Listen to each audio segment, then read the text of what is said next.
What's going on, everyone? Welcome back. Today, we've got another live fantasy football mock draft for you back on ESPN with a 10-team full PPR mock where we have the first overall pick. Should be really interesting. And while we wait for this thing to start, a quick reminder, if you guys enjoy, hit that like button, subscribe, give us a follow on Twitter at AllDayPigskin to continue interacting with us there. Let us hear it in the comments section, your thoughts along with any other questions you guys might have. We'll do our best to answer them all. And lastly, make sure to check out the 2022 ADP Fantasy Football Draft Guide, now available for purchase. Everything you could want at a great value, details in the description. With that being said, let's get into it. We do have the first pick overall, so I don't want to take up too much time here. But I've said this before, in full PPR formats, if you want me to stick true to everything that I've been preaching, this pick has to be Christian McCaffrey. And it's all about upside here. That's what it comes down to. McCaffrey, when healthy, has higher upside than Jonathan Taylor. For everyone that's going to be in the comment section saying, McCaffrey, he's burned me too many times. These last 2 seasons, I just can't do it.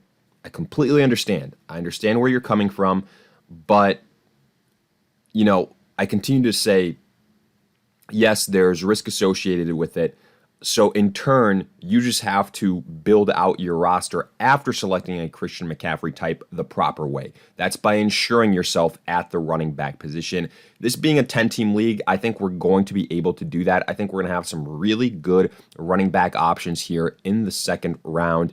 And that's why, I feel pretty confident about the McCaffrey selection. I could have gone Jonathan Taylor. The majority of drafts are going to have Jonathan Taylor as the number one guy in PPR formats, really across all formats. But, the fact that McCaffrey is still in consideration at the 101 after the 2 types of years he's had, I think that speaks volumes of the type of talent he is and what he can do when he's healthy, especially in PPR formats. And, okay, so I laughed here because we've already had, if you will, some craziness. Let's break it down. Christian McCaffrey went first, then Jonathan Taylor, then Cooper Kupp, then Austin Eckler. Nothing crazy there. Then we see Derrick Henry. Okay. Personally, there's other guys in full PPR scoring that I'd have a little bit higher than Derrick Henry. That's just me. Then Jamar Chase, Devontae Adams. Interesting to see Chase and Devontae Adams going before Justin Jefferson. I don't agree with that. And the reason why I laugh, Patrick Mahomes goes at the 109.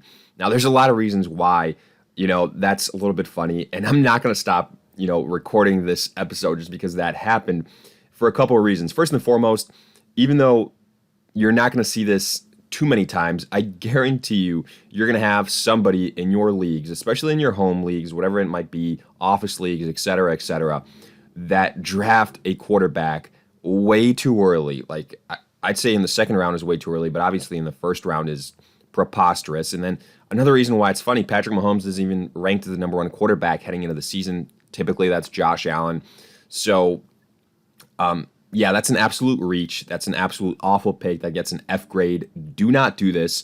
But at least we can kind of point that out, shame that person, and, use this as a kind of learning moment and highlight that you should not be taking quarterbacks in the first round, hell, in the second round, whatever the case might be. Personally, I'd wait until like the 4th round, but that's just me. So let's break down some of these other picks. After Patrick Mahomes, Dalvin Cook, Deebo Samuel, Stephon Diggs. Diggs shouldn't be going after Deebo Samuel. Tyreek Hill, Joe Mixon, Najee Harris, CeeDee Lamb, DeAndre Swift, and Alvin Kamara. Boy, oh boy, was really, really hoping Kamara would drop to us. Especially with the news today that, more than likely his suspension is going to be in 2023 as opposed to 2022, which means that for fantasy purposes, he is getting the green light and he is going to play the entirety of the year, more than likely. And if that's the case, I think he's back in contention for a top 5 pick for fantasy football in PPR formats. Mark Andrews just went. So now this pick comes down to a group of 3 players for us. Travis Kelce, Aaron Jones, and then Saquon Barkley. What do we want to do? I know with one of these picks, I do want to go a running back. And the question is Saquon Barkley or Aaron Jones. I probably lean Aaron Jones. And then here, do we want to go Travis Kelce? Do we want to go Saquon Barkley? I'm a sucker for loading up on running backs, folks. I'm going Saquon Barkley. And everything I said about Christian McCaffrey, ensuring yourself and building depth at the position, this is the way to do it. So I really like the 3 running backs that we started out with. I think all of these guys are top 5 talents. Honestly, like McCaffrey for sure if he's healthy. Aaron Jones, I think this year is going to have a astronomical year without Devontae Adams, and then Saquon Barkley when fully healthy with a better offensive line. I think he's going to remind people of rookie year Saquon Barkley. Travis Kelce, obviously, at this point in time, is an absolute steal. The fact that he's going to go almost a half round after Mark Andrews is insane. I have him, Travis Kelce, that is my number 1 tight end. After Barkley, you see Keenan Allen, Josh Allen at 303. Now, I will say in these 10-team leagues, getting a positional advantage, very, very important. But I would definitely prioritize tight end over quarterback because the quarterback position is just so deep. After Josh Allen, you see Leonard Fournette, good value there. Javonte Williams at 305, Nick Chubb, and then James Conner. Travis Kelce going at the 308, probably the best value in this entire draft so far. And yeah, I mean, I was contemplating taking him with our either second or third pick. Ultimately decided to go running back heavy, but I don't regret that.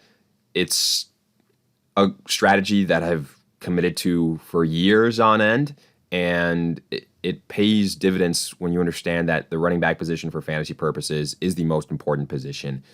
So, yeah, I mean, 0 regrets there. I like my 3 running backs. Now I can hit the wide receiver position hard, and we can see what happens. Hell, I can even go with a tight end like a Kyle Pitts if I wanted to, or a George Kittle or a Darren Waller. Now, maybe one of those guys drops to us at the end of the 6th round. I think that's very, very unlikely. But, hey, I've seen crazier things happen. And, of course, as soon as I say that, George Kittle goes at the 402. So, pretty much guarantees it won't happen. After the Travis Kelce pick, you saw Cam Akers, Ezekiel Elliott at the 310. Tremendous value on Zeke there as well. Shouldn't be going after Cam Akers. DJ Moore at the 401, and then Kittle at the 402. Right now, again, my top choices at wide receiver would be T. Higgins, Mike Evans, Michael Pittman.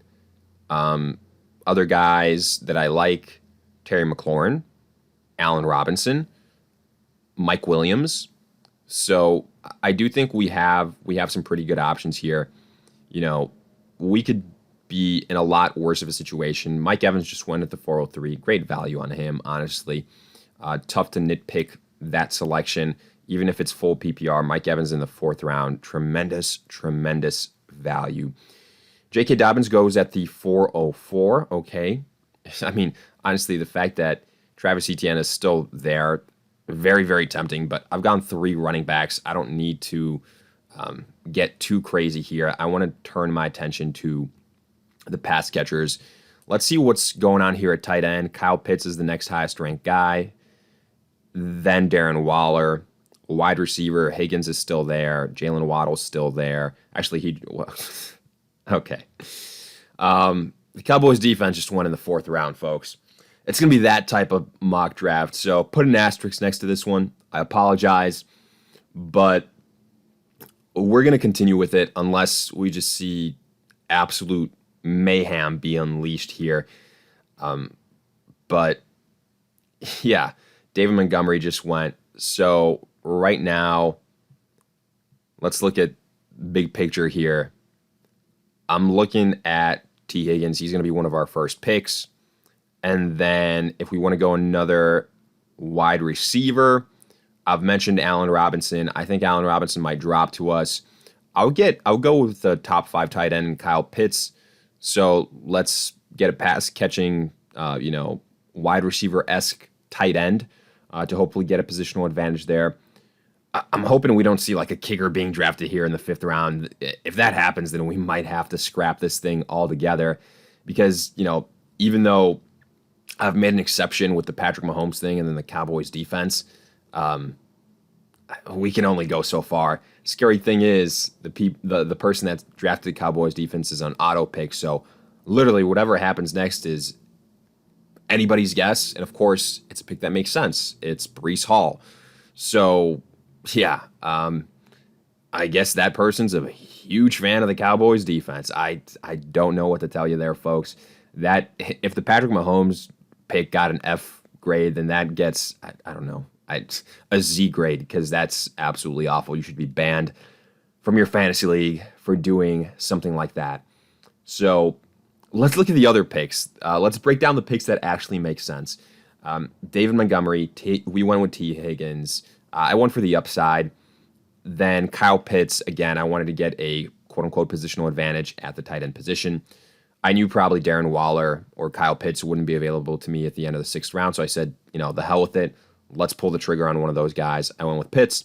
Then Brandon Cooks, Breece Hall, Darren Waller, so we were right about the top 5 tight ends not making it outside of the 5th round. Jerry Jeudy, A.J. Brown, Deontay Johnson. So right now, I'm assuming we might see a little bit of a quarterback run as Lamar Jackson goes off the board. We're going to see some of these top end guys cleaned up, guys like, I would assume Mike Williams, Marquise Brown, ETN. I'd be very happy if we can land Allen Robinson. We were, again, Justin Herbert went at the 5'10", so we were right about that quarterback situation. Now, I believe the next best available quarterback left, at least per my rankings, is Kyler Murray, because all the top guys have gone: Mahomes, Herbert, Josh Allen, Lamar Jackson. So yeah, Kyler Murray is the last guy from that tier 1 group of quarterbacks. Kareem Hunt just won in the 6th round when Travis Etienne was there. That doesn't make sense either. There goes Travis Etienne, Antonio Gibson. So I'm not going to lie to you. If Etienne was there at the end of the 6th, I would have flirted with the possibility heavily, and he might have been just a luxury pick for us, but I would have been completely fine with it, honestly. Now, the next couple of picks being on auto, I anticipate Mike Williams, Marquise Brown, Cortland Sutton, maybe like a running back in there, Elijah Mitchell, something like that. But I think we should have Allen Robinson available as an option to us.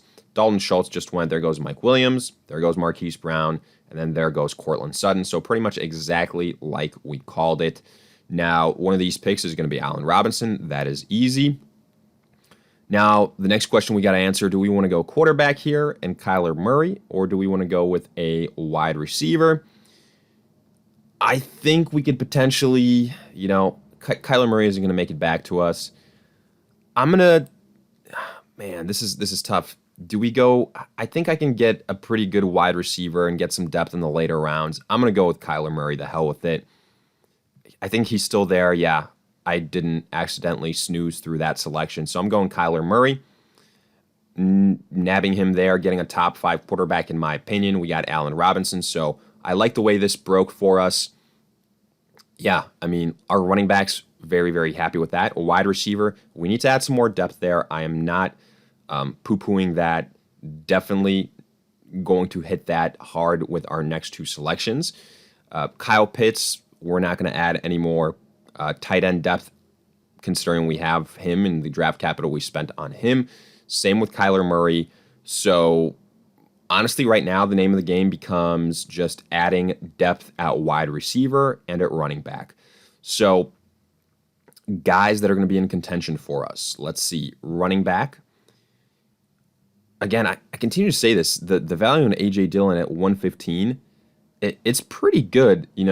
I think when you get past the names of Singletary, Miles Sanders, Elijah Mitchell, Damian Harris, and you're in this backup, running back territory, the upside for A.J. Dillon, undeniable. I do have Aaron Jones, so a little bit of an incentive to potentially draft A.J. Dillon. The thing with A.J. Dillon that I didn't like before is he was being drafted in the 5th, 6th round, which I thought was ludicrous. He does have standalone value, but it's the Aaron Jones show. Make no mistake about it. So there is a difference between getting him in the 6th round, something like that, and then getting him in the 9th round. He's ranked here overall 115th. So keep an eye out for that. He will be, a potential selection of ours. And wide receiver, still like Hunter Renfrow, still like Juju Smith, still like Elijah Moore, still like Alan Lazard. So I do think one of those guys will be available to us. We're seeing some more defenses go off the board. Thankfully now, at least, it's an auto pick in the 8th round as opposed to the 4th round. Other than that, Cowboys pick in the 4th round, I think it's been a somewhat normal draft. And then obviously the Patrick Mahomes pick in the first round. But as crazy as that sounds, you're going to see that from time to time. Now, I don't know if it'll be as extreme as the first round, but you might see that in the second round. I'd say like in 20% of your drafts, especially if you're playing with somebody that's not like a hardcore fantasy football player, then that's going to be happening. Now, it probably won't be Patrick Mahomes, probably going to be Josh Allen because he's the highest ranked quarterback, but yeah, we'll see. We will see. I would never do it. I would never advise you to do it, but there's going to be people that probably end up pulling the trigger on it. Now, I'm really happy ultimately they went with Kyler Murray because if it wasn't Kyler Murray in the last round, I would have gone Juju Smith-Schuster. Instead, I wait like 20 picks and I still land Juju Smith-Schuster. I'm going to continue load up on wide receiver upside, wide receiver depth. I'm going to go with Elijah Moore here. So that's a good situation. And then next up, I'll just queue up guys like Allen Lazard. I'll queue up A.J. Dillon if he somehow makes it back to us. Let's see if we can wait out our next two picks. A lot of people have gone on auto picks, so hopefully this can be a little bit faster. Just have to wait for a couple more selections here. Let's see if there's any like tremendous value that's kind of fallen. I do think Dallas Goedert and Ertz here are pretty good picks. Quarterback, Joe Burrow, Russell Wilson still available, Matthew Stafford as well. So again, a good reason why I always say the quarterback position is so deep, and you can definitely afford to wait on it. So now, hopefully, this kind of speeds up a little bit. We see Adam Thielen, Drake London, Tyler Lockett, Ramondre Stevenson just went. Okay, decent picks there. But right now, kind of grading our team. Let's talk it now.